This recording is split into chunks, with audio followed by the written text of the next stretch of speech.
नमस्कार मैत्रिणींनो, मी रेखा आज बनवणार आहे पारंपरिक पद्धतीने रस पुरणपोळी सोबत शेवयाचा भात। एक वाटी हरभरा डाळ धुवून त्यामध्ये पाणी घालून शिजायला ठेवूयात। आंबे स्वच्छ धुवून घेतलेत, त्याचा रस काढून घेऊयात।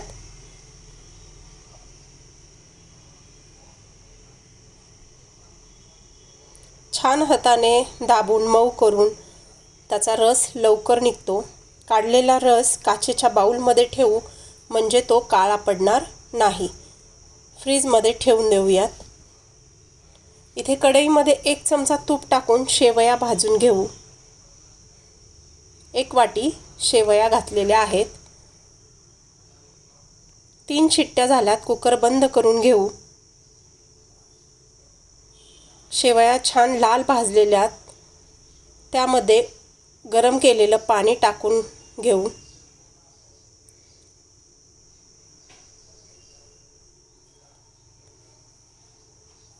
शेवयामध्ये चवीपुरते मीठ घालू। कुकर गार होतोय, शेवया शिजत आहेत, तोपर्यंत आपण मळूयात कणिक। इथे 1 मोठी वाटी कणिक घेतलेली आहे, त्यामध्ये छोटी वाटी मैदा घातलेला आहे। चवीपुरतं मीठ घालून घेऊ। पाणी घालत कणिक मळून घेऊ।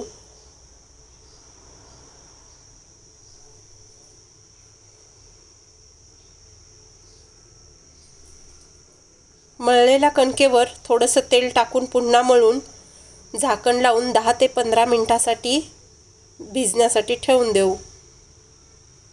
इकडे शेवया शिजल्यात, गॅस बंद करून त्यावर झाकण ठेवू। 1 मोठा बटाटा घेतलेला आहे, त्याची साल काढून घेऊ। स्लायसरमध्ये त्याचे स्लाइस करून घेऊ।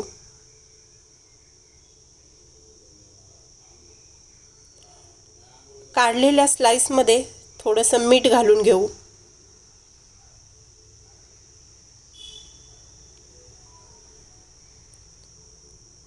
एका बाउलमध्ये मोठा चमचा बेसन पीठ घेतलेला आहे।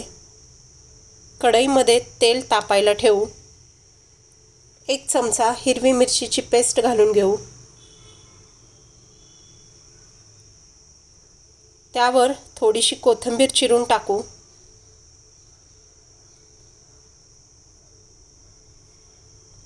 चवीपुरते मीठ,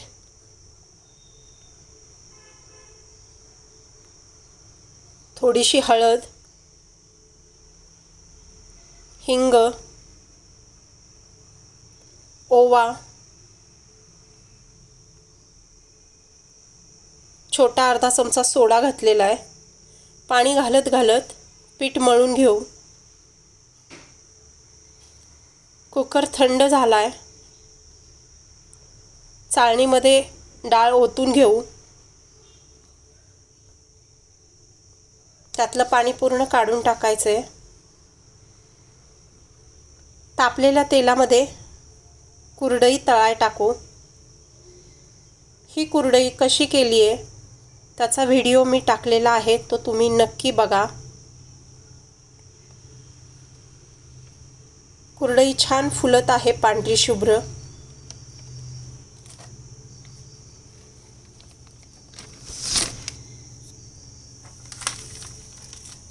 एक बटाट्याचा पापड इथे तळला आहे। भजी सोडून घेऊयात। चिरलेल्या स्लाइस पिठामध्ये बुडून भजी सोडून घेऊ।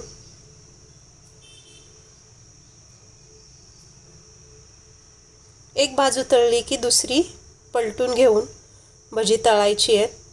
तळलेली भजी काढून घेऊ।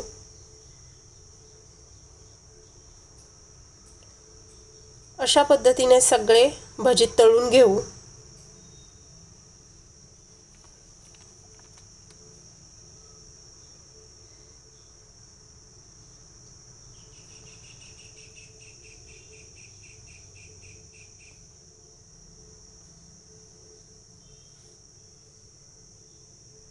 कढईतलं तेल काढून घेतले, त्यामध्ये टाकू डाळ,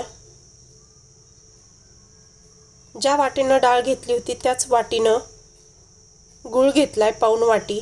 चवीपुरते मीठ घातले. थोडीशी हळद घातली आहे, म्हणजे पोळ्या छान दिसतात. सतत हलवत पुरण परतून घ्यायचे.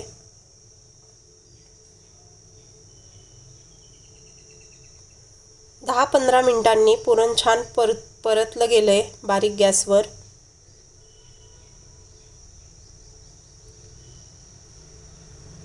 ते पुरण यंत्रामध्ये बारीक करण्यासाठी काढू. पुरण नेहमी गरम असतानाच पुरण यंत्रात टाकायचे, म्हणजे लवकर बारीक होतं.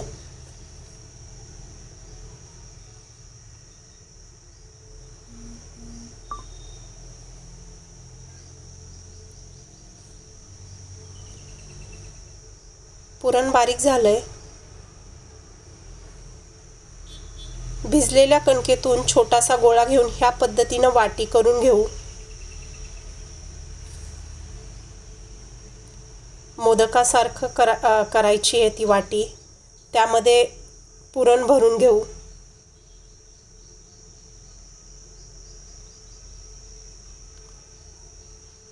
मोदक ज्या पद्धतीनं भरतो त्या पद्धतीनं दाब देऊन वर आलेली कणिक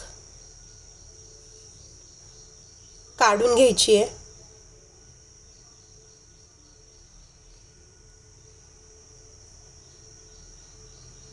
कणिक दाबून पूर्ण गोळा करून घ्यायचा आहे त्याचा हाताने.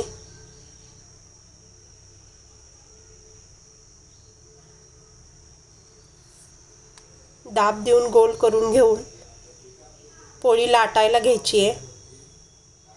हलक्या हाताने पोळी लाटायची आहे.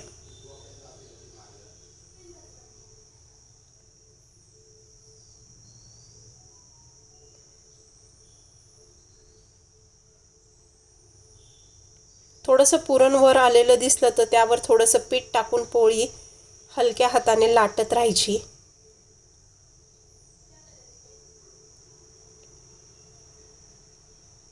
लाटलेली पोळी तवा गरम करायला ठेवलाय त्यावर टाकू.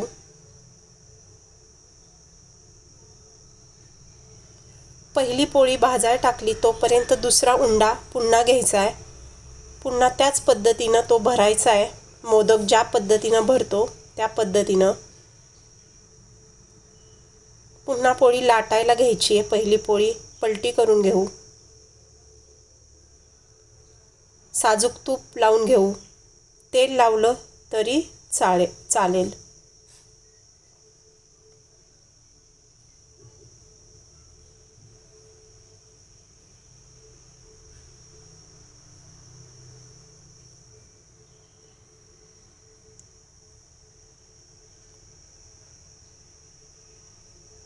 दुसरी पोळी लाटतोय.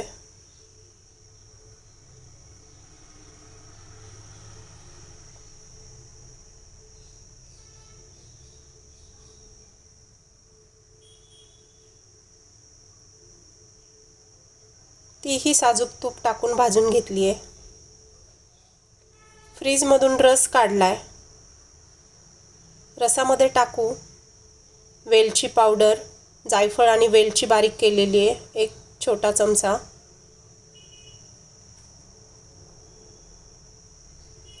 एक चमचा साखर.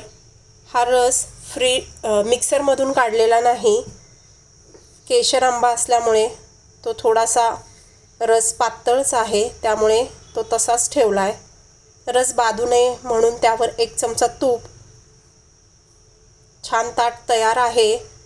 आमरस, पुरणपोळी, शेवयाचा भात, बटाट्याची भजी, कुरडई. तुम्हीही करा असा बेत. कसा झालाय तो नक्की मला कमेंटमध्ये सांगा.